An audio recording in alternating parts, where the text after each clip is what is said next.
Hey everyone, welcome back to the channel. I didn't expect that night to change anything. It was supposed to be simple, quiet, just me, a plate of food I didn't have to cook, and maybe 30 minutes where I didn't have to pretend.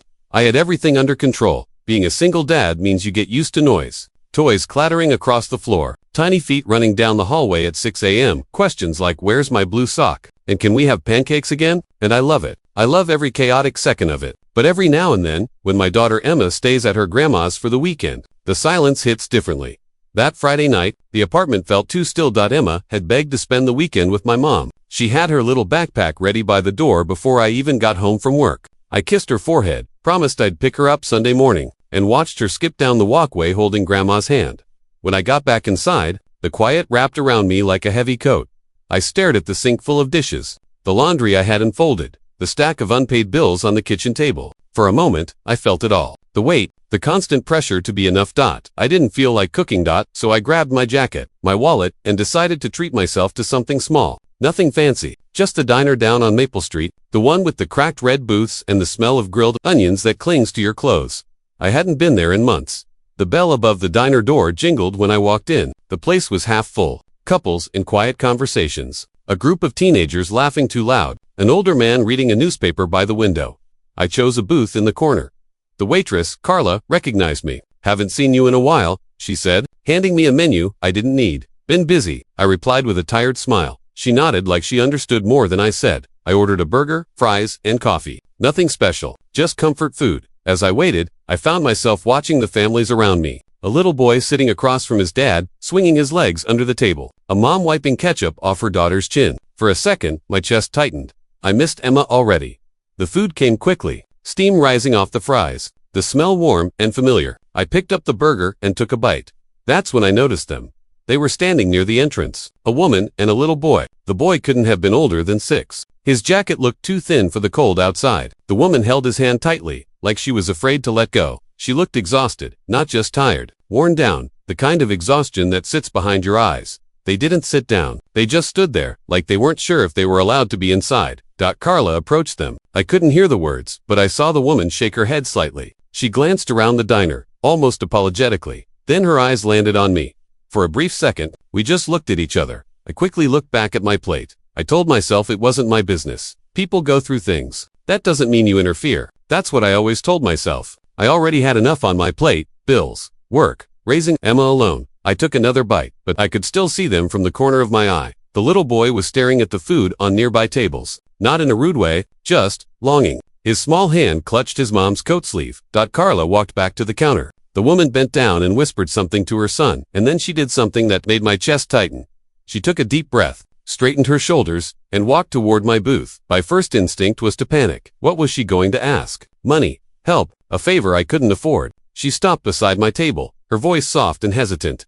I'm sorry to bother you, she said. My son's hungry. Can we stay a while? That was it. Not can you buy us food, not can you give us money, just can we stay a while? I looked at the boy. His eyes were wide but polite. He didn't say a word, but my brain raced. I wasn't rich, far from it. My bank account had just enough to cover rent and groceries until next paycheck. I had ordered one meal. I had planned to sit alone and leave, but I saw Emma in that little boy's face, and I thought about how I'd want someone to treat her if she were ever standing in a diner, cold and unsure. I cleared my throat. Of course, I said, sliding out of the booth. Sit. Relief washed over her face so fast it almost hurt to watch. Thank you, she whispered. They sat across from me. The boy's feet didn't reach the floor. He folded his hands in his lap like he was trying to be invisible. I signaled Carla. Can we get another burger and maybe a kid's meal? I asked. Carla glanced at the woman, then at me. She didn't ask questions, just nodded. The woman looked like she might cry. You don't have to, she started. It's okay, I said gently. I was going to order dessert anyway. That was a lie, but it felt right. The boy finally spoke. Thank you, sir. His voice was small but steady. What's your name? I asked him. Daniel. I'm Mark. He nodded like that mattered. His mom introduced herself as Sarah. We sat in a strange quiet triangle for a moment. 3 strangers sharing a booth meant for 4. When the food came, Daniel's eyes lit up. Not wildly, not greedily, just pure gratitude. He waited until his mom nodded before touching it. He ate slowly at first, like he was afraid it would disappear. I tried not to stare. Sarah kept apologizing under her breath. You don't have to explain, I said softly, but after a while, she did anyway. They had been staying at a shelter across town. She'd lost her job 3 months ago when the company shut down. Rent fell behind. Then everything else followed. "I'm trying," she said. "I just needed him to feel normal tonight, even if it's just sitting somewhere warm." I understood that more than she knew. As Daniel ate, he started to relax. He even smiled once when I joked about how diner fries always taste better than the ones at home. Sarah watched him like the world depended on it. Maybe, to her, it did. When the check came, I didn't look at it right away. I just reached for my wallet. It was more than I'd planned to spend. A lot more. For a split second, doubt crept in. But then Daniel looked up at me and said, "This is the best burger I've ever had." And that was it. After they finished eating, Sarah thanked me again. "We won't forget this," she said. I shrugged, uncomfortable with the weight of her gratitude. "It's just dinner." But as they stood to leave, Daniel did something I didn't expect. He stepped forward and hugged me. It caught me off guard. I hesitated for half a second before hugging him back. He was small, light to light. "Mr. Mark," he said. "Good night, buddy." They walked out into the cold. I sat back down, staring at the empty plates. I thought that would be the end of it. Just one small act. One dinner, a moment that would fade into memory. But life doesn't always move in straight lines. The next morning, I picked up Emma from my mom's house. She talked the entire drive home about cookies and cartoons and how Grandma let her stay up late. That afternoon, we went to the park. Emma ran toward the swings while I sat on a nearby bench, coffee in hand. And then I saw them again. Sarah and Daniel. Daniel was on the slide, laughing. Actually, laughing. Sarah noticed me first. Surprise crossed her face, then a smile. "Mr. Mark," Daniel shouted when he saw me.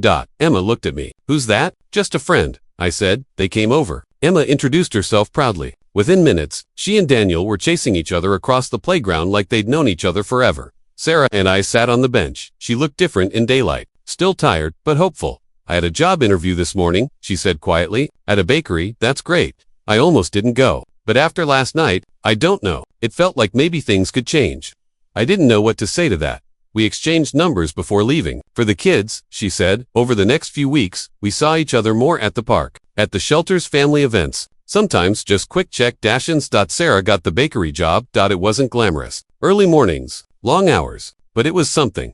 One evening, she called me. "Can we meet at the diner?" she asked. When I arrived, she and Daniel were already there. This time, they were sitting confidently in a booth. Sarah slid an envelope across the table. "I can't repay kindness," she said, "but I can repay dinner." I pushed it back.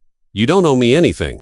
"Yes," she said firmly, "I do." I realized then, it wasn't about money. It was about dignity. So I accepted it. But what stayed with me wasn't the envelope. It was the way. Daniel and Emma laughed together over milkshakes. The way Sarah's shoulders didn't seem so heavy anymore.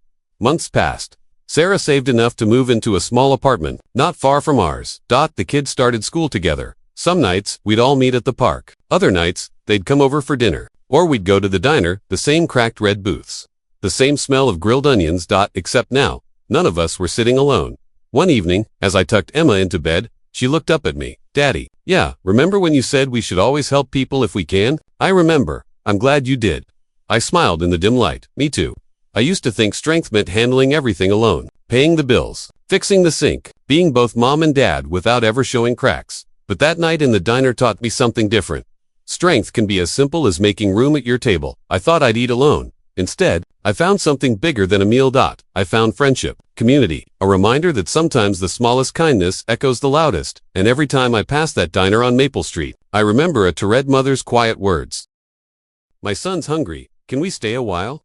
Sometimes, all someone needs is a place to stay. Just for a while. And sometimes, that's enough to change everything.